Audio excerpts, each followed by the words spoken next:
সবাইকে জয় যিশু, hallelujah, praise the Lord. তো মহান ঈশ্বরের ধন্যবাদ হোক।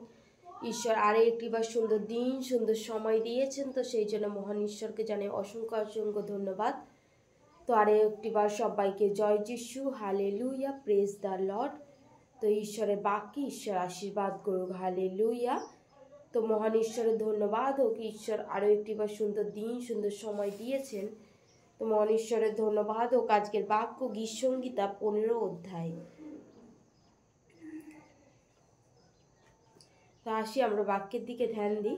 হে সদাপ্রভু, তোমার তাম্বুতে কে প্রবাস করিবে? তোমার পবিত্র পর্বতে কে বসতি করিবে? হালেলুয়া।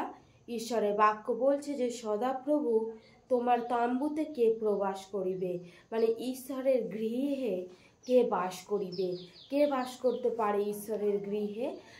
যখন ঈশ্বর তোমাকে মনোনীত করেছেন, নিশ্চয়ই তোমার জন্য ঈশ্বর কিছু পরিকল্পনা অবশ্যই রেখেছেন, যেই পরিকল্পনা যাতে তোমার জীবনে সফল হয়।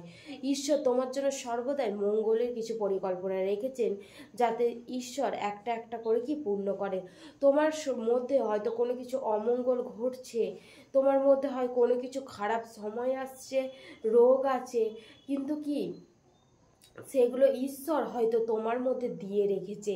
কেন দিয়ে রেখেছে? কারণ ঈশ্বরের বাক্য বলছে যে তোমার পবিত্র পর্বতে কে বসতি করিবে।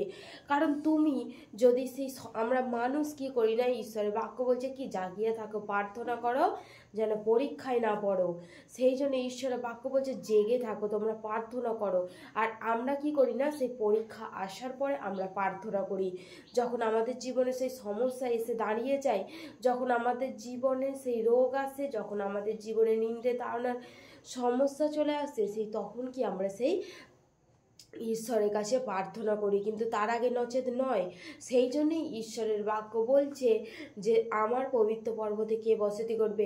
ঈশ্বর সেই জন্যই তোমাকে সমস্যা দিয়েছে, কারণ তোমার যদি সমস্যা থাকে তবে তুমি ঈশ্বরের কাছে চোখের জলের সহিত ঈশ্বরের কাছে আসতে পারবে।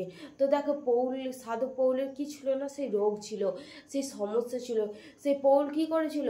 তার কি সেই ঈশ্বরের কাছে বলেনি যে আমার কেন রোগ, কারণ সে জানে হয়তো আমার যদি রোগ থেকে আমি সুস্থ হয়ে যাই তাহলে আমি ঈশ্বরকে হয়তো ত্যাগ করে দেবো। সেই জন্য কি তার জীবনে রোগ ছিল। ইয়বের অত ধন সম্পত্তি ছিল, ইয়বের অত কিছু ছিল, কিন্তু ইয়ব কি তবুও কি তার যখন সমস্ত কিছু কেড়ে নেওয়া হয়েছিল তখনও কি সে কি মুখ দ্বারা পাপ করেনি। সেই জন্যই ঈশ্বরের বাক্য বলছে যে যদি ঈশ্বরের আমরা সঠিকভাবে চলি তাহলে ঈশ্বরের পর্বতে কি আমরাই সে বাস করতে পারবো, ঈশ্বরের আজ্ঞা সকলকে যদি আমরা পালন করি। তো ঈশ্বর বাক্য যে ব্যক্তি সিদ্ধ আচরণ ও ধর্মকর্ম করে এবং হৃদয়ে সত্য কয়, হালেলুয়া। তো আমরা গীতসংহিতা একই পেয়েছি, সেই পয়েন্ট যে ধন্য সেই ব্যক্তি যে দুষ্টদের মন্ত্রণায় চলে না, পাপীদের পথে দাঁড়ায় না, নিন্দুকদের সবাই বসে না। আমরা কতজন জানি এই বাক্যের দ্বারা আমাদের কি বলতে চাইছে? যে যখন আমরা জগতে ছিলাম, আমরা নয় কলের পাড়ে, নয় আমরা কোথাও গোলযোগ করে কি আমরা সেই অন্যের কি পরচর্চা করতাম, অন্যের পরনিন্দা করতাম না। কেউ এখনো হয়, দেখবে ছেলেদের কি সেই চায়ের দোকানে হয় না হয় সেই গোলযোগ করে কি আমাদের একটা সকালবেলায় পুকুর পাড়ে নয় কল পাড়ে কি হয়, সেই মিটিংয়ের মতন হতে লেগে যায়। সেই জন্য ঈশ্বরের বাক্য এখানে বলছে সেই মন্ত্রণায় যে চলে না।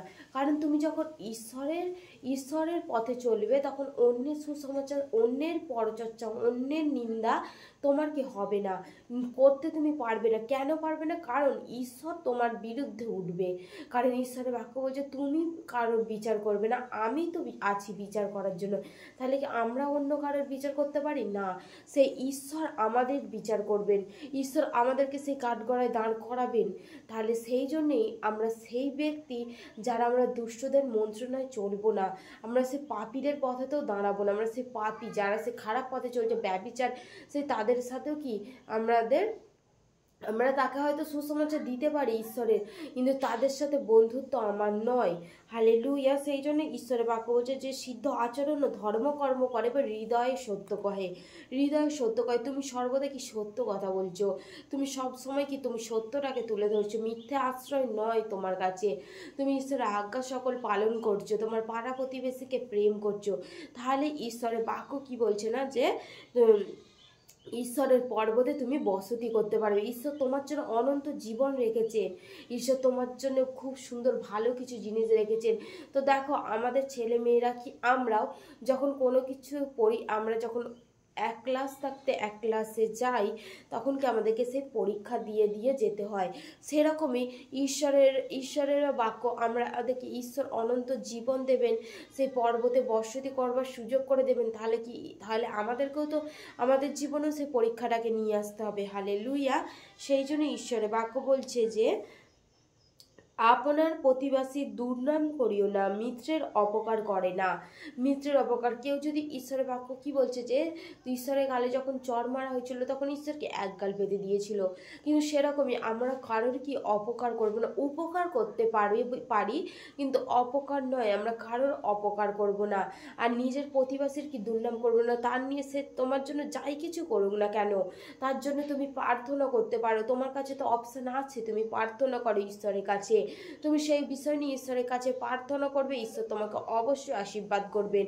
কিন্তু সেই প্রতিবাসী নিয়ে তুমি দুর্নাম করো না, সমালোচনা করিও না, তার জন্য তার যা কিছু সমস্যা আছে সমালোচনা না করে তার জন্যে প্রার্থনা করতে পারি। হালেলুয়া। বলছে কি, দিব্য করিলে যে সদাপ্রভুর ভয়কারী দিগকে মান্য করে, দিব্য করিলে ক্ষতি হলেও অন্যথা করে না, সুদের জন্য টাকা ধার নেয় না, যে সকল কর্ম যে করে সে কখনো বিচলিত হইবে না। বলছে সেই সকল কর্ম যে করে সে কখনো বিচলিত হইবে না। যদি আমরা ঈশ্বরের পথে সঠিক পথে চলি, তাহলে আমাদের হয়তো সমস্যা থাকবে, কিন্তু ঈশ্বর আমাদের নাশ হতে দেবে না। ঈশ্বর কি সর্বদা সব সময় ঈশ্বর তোমার পাশে আছে, ঈশ্বর সর্বক্ষণ তোমার পাশে আছেন। হালেলুয়া। তো সেই জন্য কি সেই ঈশ্বরের পর্বতে আমরাই বসতি করতে পারি, ঈশ্বর আমাদের বসার সুযোগ করে দিয়েছেন। তো সেই জন্য মহান ঈশ্বরকে ধন্যবাদ জানাই, জগৎ থেকে ঈশ্বর তোমাকে মনোনীত করেছেন যাতে ঈশ্বরকে তুমি আরও চিনতে জানতে পারো, এবং যে পথে ছিলে সেই পথ থেকে বেরিয়ে এসে ঈশ্বরের সঠিক পথে যেন চলতে পারো। যিশুকে চেনে জানা মানে কোনো ধর্ম পরিবর্তন নয়, তোমার হৃদয়কে পরিবর্তন করা, তোমার জীবনকে বদলে দেওয়া। হালেলুয়া। মহান ঈশ্বরের ধন্যবাদ হোক, ঈশ্বরের বাক্যে ঈশ্বর আশীর্বাদ করুন। তো আসি আমরা ঈশ্বরের কাছে প্রার্থনা করি। Hallelujah, hallelujah, hallelujah. ধন্যবাদ ঈশ্বর, তোমায় ধন্যবাদ দিই। হে স্বর্গময় জীবন্ত পিতা, তোমায় ধন্যবাদ দিই প্রভু যিশু, আজকে খুব সুন্দরভাবে আরাধনা প্রশংসা তোমার বাক্য বুঝতে সাহায্য করেছো প্রভু, সেই জন্য তোমায় ধন্যবাদ জানাই। মহান ঈশ্বর, তুমি আরও একটি বার সময় সুযোগ করে দিয়েছো প্রভু, সেই জন্য তোমায় ধন্যবাদ দিই প্রভু।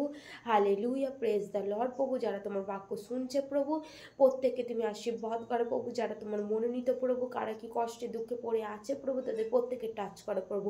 ওরা বা সাকারা বা খোরে পাকে তোমাকে রাখতে মতো সাকারা কামাকে রেখে রেখে রেখে রেখে রেখে রেখে প্রভু তুমি টাচ করো প্রভু, তুমি স্পর্শ করো প্রভু, তুমি আশীর্বাদ করো। মহান ঈশ্বর তোমায় ধন্যবাদ দিই, সর্বশক্তি মহান ঈশ্বর তোমায় ধন্যবাদ দিই প্রভু যিশু। হালেলুয়া। টাচ মি প্রভু যিশু, তুমি আশীর্বাদ করো প্রভু, তুমি টাচ করো প্রভু, তুমি স্পর্শ করো প্রভু, তোমার পবিত্র রক্ত দ্বারা স্পর্শ করো প্রভু, তুমি আশীর্বাদ করো প্রভু যিশু। তোমায় ধন্যবাদ দিই প্রভু। আমার সমস্ত কিছু বিনতি প্রার্থনা তোমার চঞ্চলে রাখি প্রভু, তুমি আশীর্বাদ করেছো বিশ্বাস করি প্রভু, সেই জন্য তোমায় ধন্যবাদ দিই প্রভু। তুমি সে রাজাদের রাজা প্রভুদের প্রভু, সেই ইমরান নিয়ে নাসিতে খ্রিস্ট যিশু নামে চাইছি পিতা, amen, amen, amen, amen. Hallelujah.